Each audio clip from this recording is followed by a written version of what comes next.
Hello, welcome once again to this online session in the subject of signals in systems.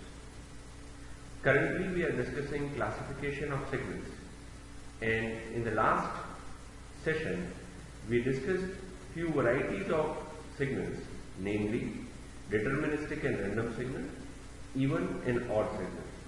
Let us try to quickly have a review of what we discussed in the last session. We identified what we mean by deterministic signals.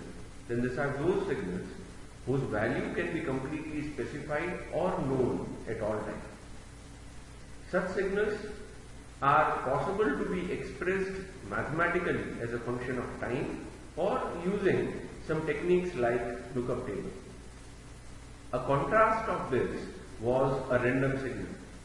A random signal is one whose value at any given point of time cannot be predicted. We don't have the value. In fact, the value would be random. Such signals cannot be predicted, and generally statistical approaches are used to study this signal. So far as this course of signals and systems is concerned, we would primarily deal with signals which are deterministic in nature. Generally, a separate course on statistics and probability theory is offered for study of random signals and random phenomena. Further, in the last session, we looked at even and odd signals. What do we mean by even signal? Even signal in continuous time or discrete time domain is basically defined as that if a signal x of t and x of minus t both are same, then it is called an even signal. Similarly, if x of minus n is equal to x of n, it is called an even signal in discrete time. Similarly, if we talk about odd signal, then in continuous time, if x of minus t is minus x of t, or x of minus n is equal to minus x of n in discrete time, then they are said to be odd signals. We had seen examples of even and odd signals. We had seen that one of the very easy examples to understand and remember is a cosine signal. A cosine signal is basically an even signal, whereas a sine signal is an odd signal. We also discussed towards the end of the session that there may be signals which may neither be even or odd. However, it is always possible to represent any signal as sum of even and odd signals. That is, if I have a continuous time signal x of t, I can always represent x of t as even part of x of t plus odd part of x of t. What does this mean?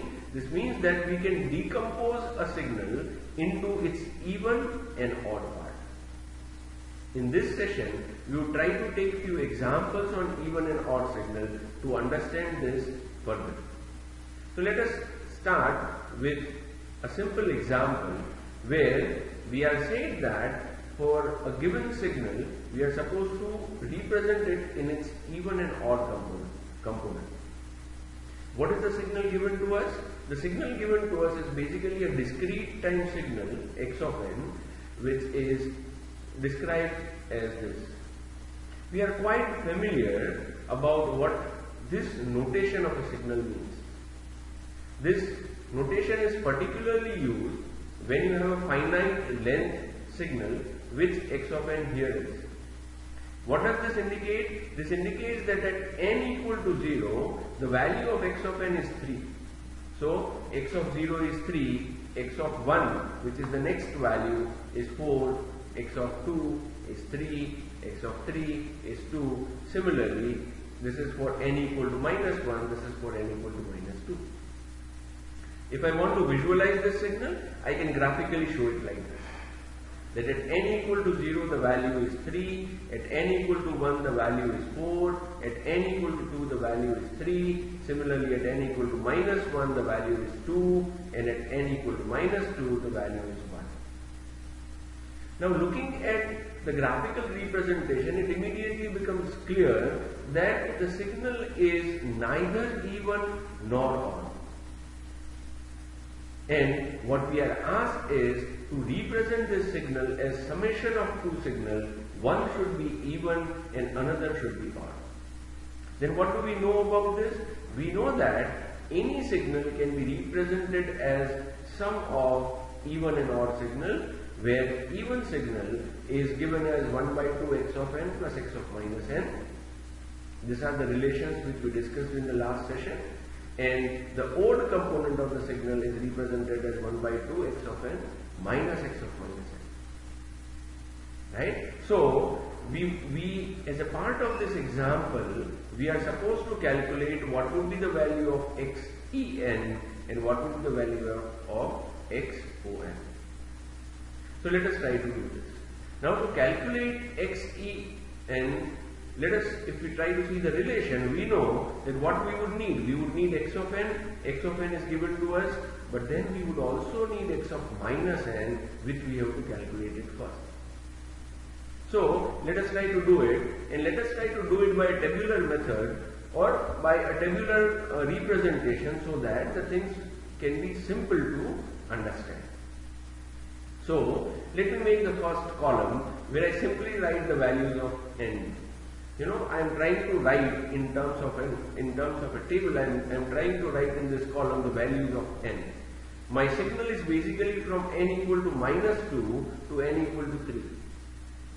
I have written the values of n here in sequence, starting from minus 3, minus 2, minus 1, 0, 1, 2, 3, 4. I have taken one additional value of n on both sides.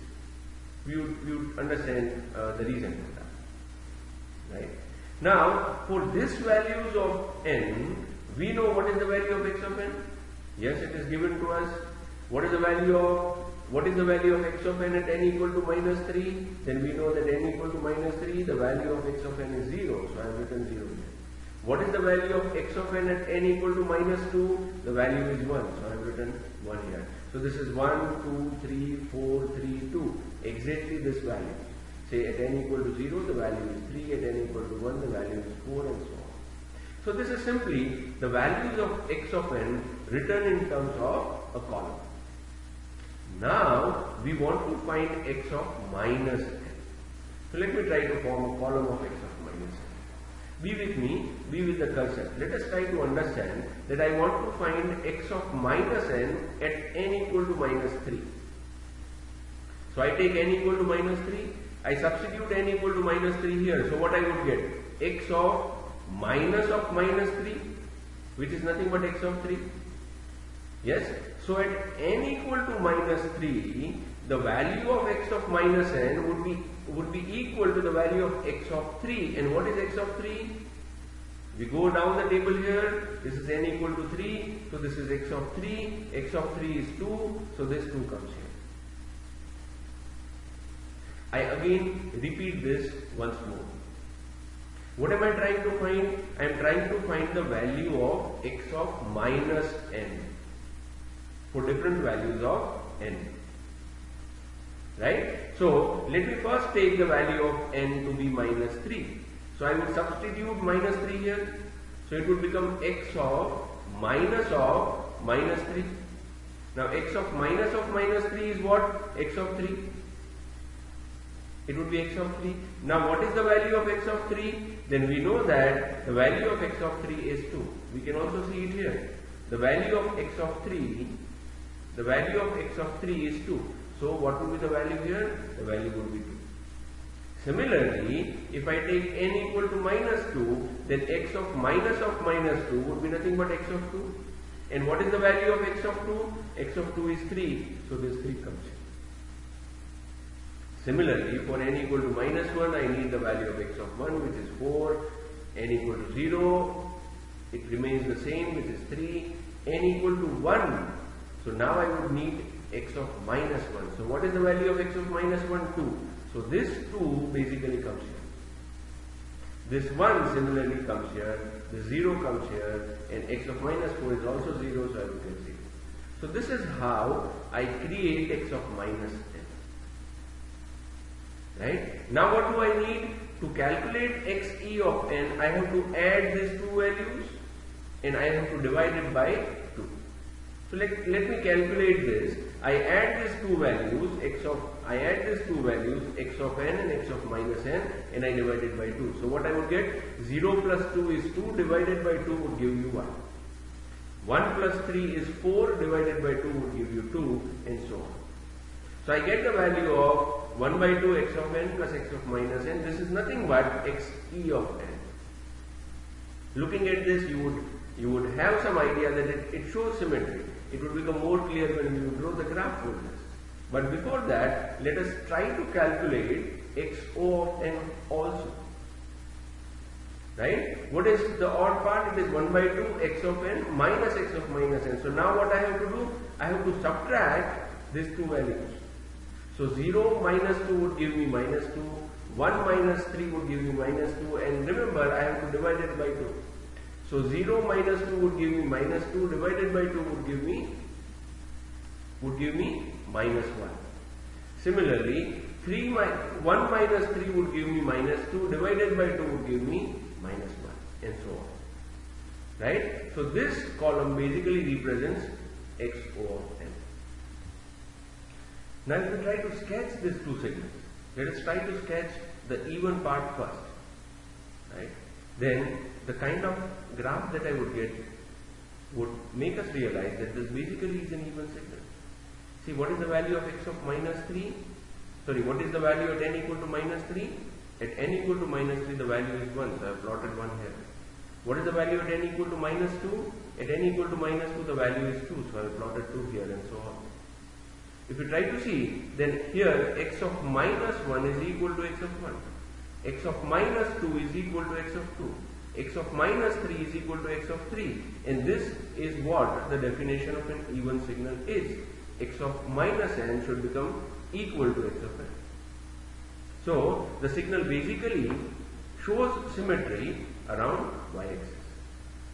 Similarly, if I try to plot the odd part of this, then the signal would look something like this. See this. At n equal to minus 3, the value is minus 1.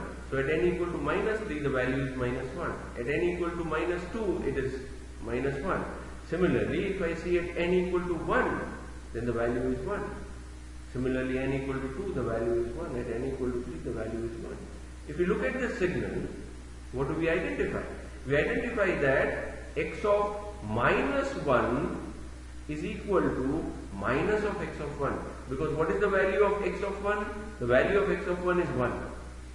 What would be minus of this value? It would be minus 1, which is nothing but the value at x of minus 1. So in this graph, we find that x of minus n is equal to minus x of n. Looking at the graph also, we identified that this is basically anti-symmetric. Right? The positive values here becomes negative here. Right?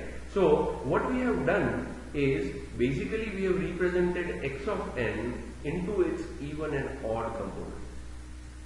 And we can also identify this, that now suppose that I add these two signals. Kindly follow my cursor. I add these two signals, xe of n and xo of n. What would be the resultant signal? Let us try to add them. What is the value at n equal to minus 3 here? The value is 1. What is the value at n equal to minus 3 here? The value is minus 1. So 1 plus minus 1 would give you 0. Similarly, 2 plus minus 1 would give you 1. Similarly, 3 plus minus 1 would basically give you 2. So, if you are adding these two signals, you would get the resultant signal, which is our x of n. So, what we have done here is that x of n, which was neither even nor odd, we have represented it as summation of two things, where one signal is even and another signal is odd. If required, you can take a pause here. You can try to go through the example once again and try to get better clarity about what we have done. If it is done, let us try to continue to the next example. The question is of similar type. where we are given a signal now in continuous time domain x of t, and we are said to represent it as sum of even and odd components. Now what do we know? We know that if I want to represent it as even and odd, then the relation for even is 1 by 2 x of t plus x of minus t and 1 by 2 x of t minus x of minus t. So, as we have done in the previous example, we need to first find the value of x of minus t. Why? Because we already have the value of x of t, we don't have the value of x of minus t. So what would be x of minus t? If I try to calculate x of minus t, then what would be the case? If x of t is this, then in this x of t, if this t is replaced by minus t, mind it well, in this x of t, if this t is replaced by minus t, then on RHS also, t should be replaced by minus t. So what we have done here, this is 3 minus t raised to power 2 plus 2 into minus t plus 1. So if t here is replaced by minus t, t here should also be replaced by minus t. So if I try to simplify this, the square of a negative number is positive, so this remains 3t square minus 2t plus 1. Now to find even part, I am supposed to add x of t, x of minus t, and then divide it by 2. So this is my x of t, kindly follow my cursor, 3t square plus 2t plus 1. This is my x of minus t, 3t square minus 2t plus 1. So we can understand 2t and 2t would get cancelled. I would get 3 plus 3, 6, t square plus 2, which I divided by 2, so it would give me 3t square plus 1. Similarly, if I try to find the odd part, it would be x of t minus x of minus t. So now I take 3t square plus 2t plus 1 as my x of t, and I take negative of this. So this is minus 3t square plus 2t minus 1. I simplify this, 3t square and 1 would get cancelled, 2t plus 2t would give you 4t divided by 2, result into 2. So 2t is the odd part of this and 3t square plus 1 is the even part of this, and you can understand if you add this 2, you would get the resultant signal back, 3t square plus 2t plus 1. Yes? So both this example shows us how to, for a given signal, how to decompose it into its even and odd part. So now if we again look at various types of signals that we were supposed to study, then we have completed this first 5 types of signals: continuous time, discrete time, continuous value, discrete value, periodic, aperiodic, deterministic and random signal, even and odd. Now let us try to move on to the 6th category of, or 6th class of signal, which we call it as absolutely summable and not absolutely summable signal. Let us try to introduce ourselves with this concept. A signal x of t in continuous time domain is said to be absolutely summable if magnitude of the signal x of t, integrating it from minus infinity to infinity, gives me a value which is finite. That is, integration minus infinity to infinity mod x of t dt is less than infinity. Now understand the meaning of the word absolutely summable. We understand that by integration what we mean is summation. So if I add the signal values, and the summation of this addition is finite, it is not infinite, it is finite, then I would call the signal to be absolutely summable. So if I say I am adding the values of the signal in continuous time domain, instead of addition, what do we represent? We represent it as integration.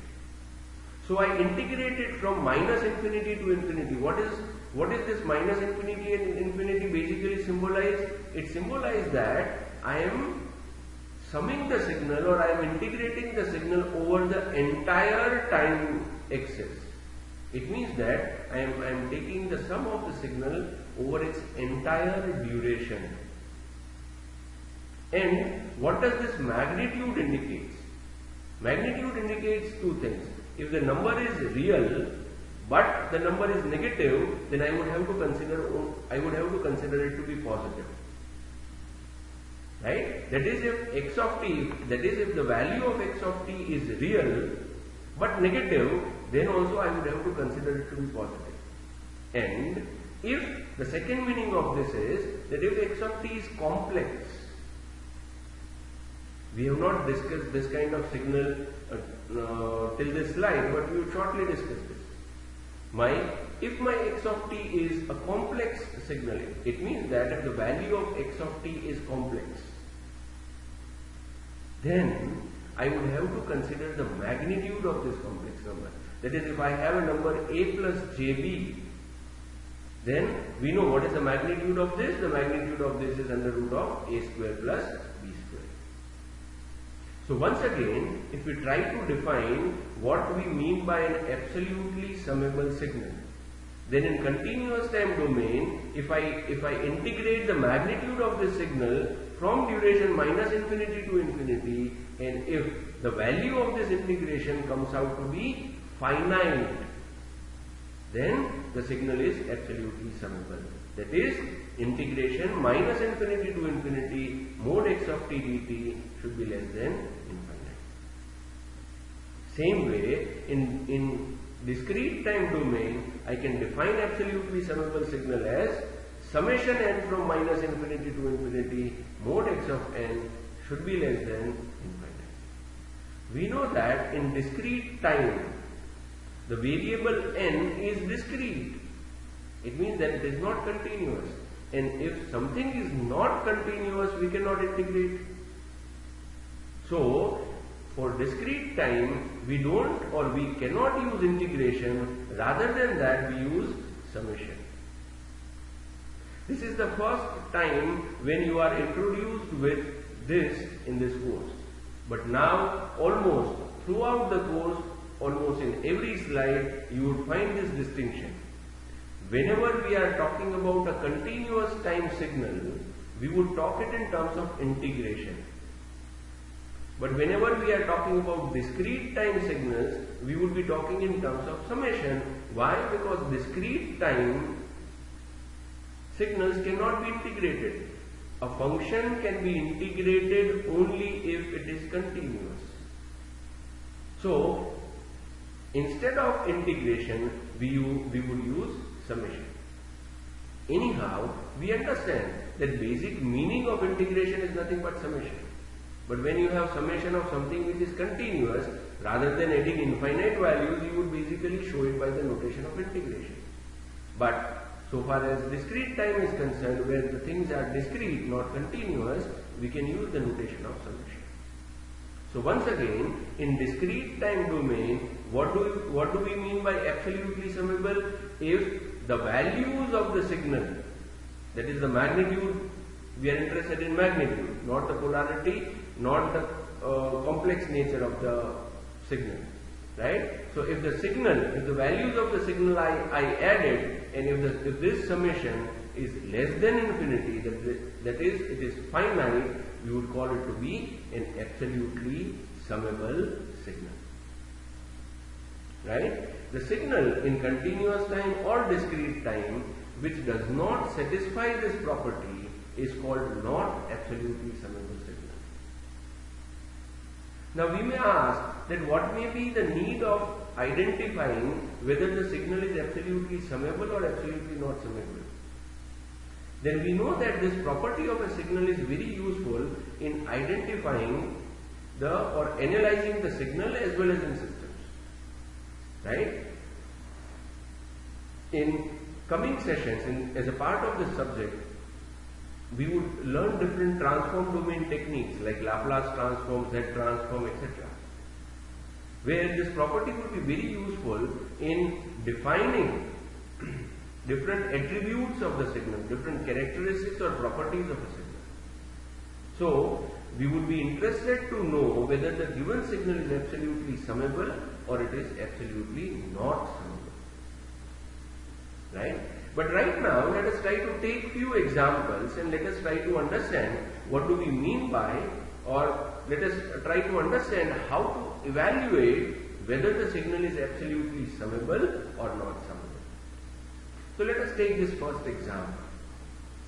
We are given that x of t is equal to e raised to power minus t for t greater than or equal to 0, and it is 0 otherwise.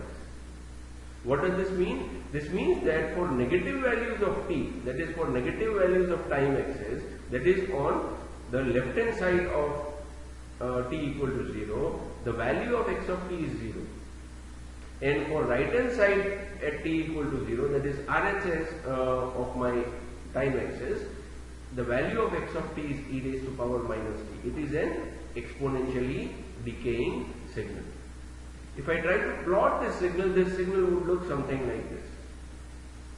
Follow my cursor. The value of the signal on the negative time axis is 0.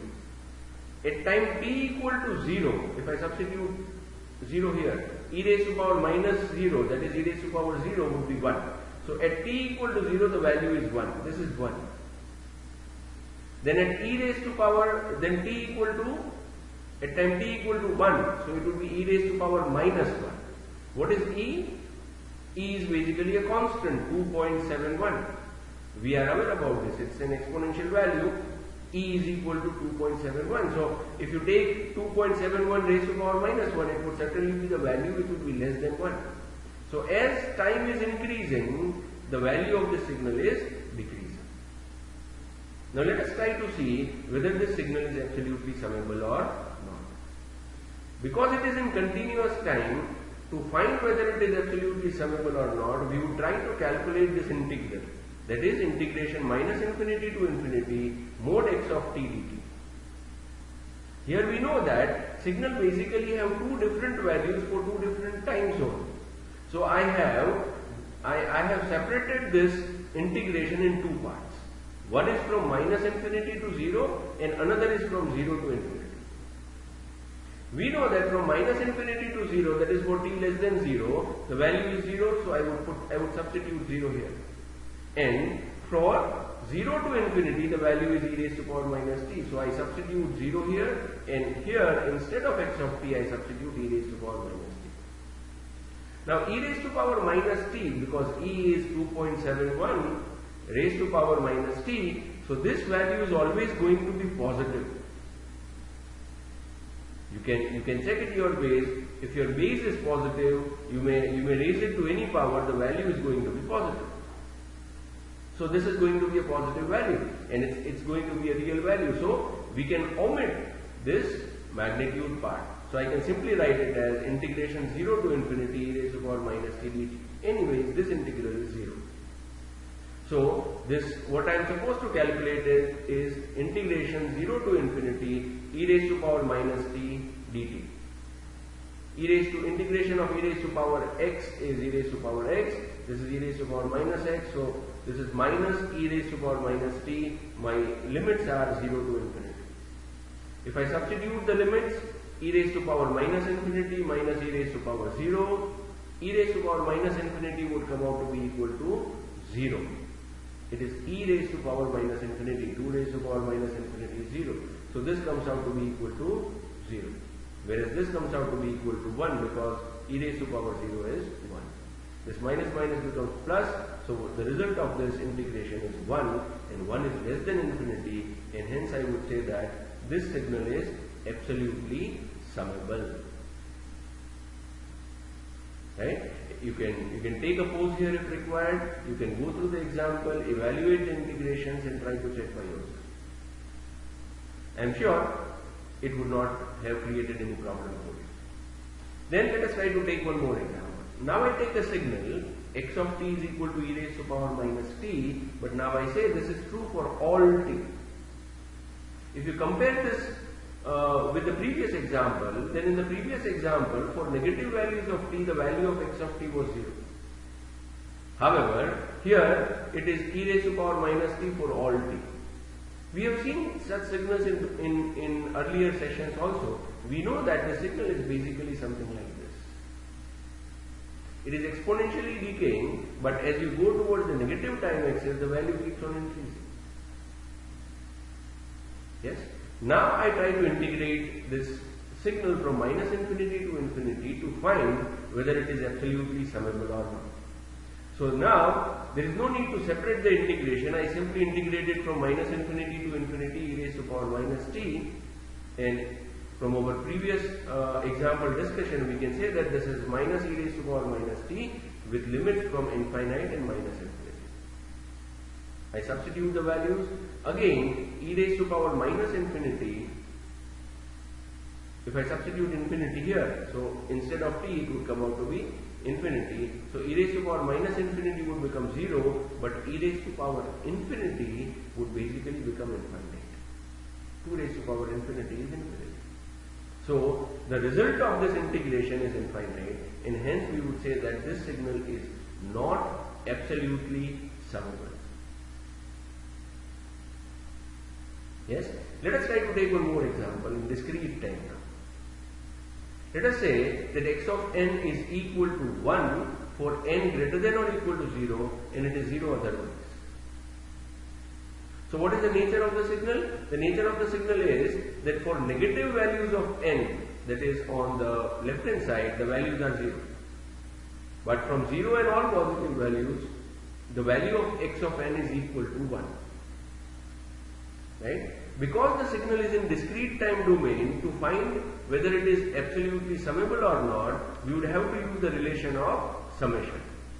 So I sum it from minus infinity to infinity mod x of n.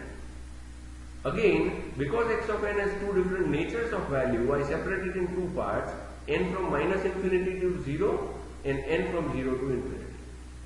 What is the value here? The value here is 0. And what is the value here? The value here is 0.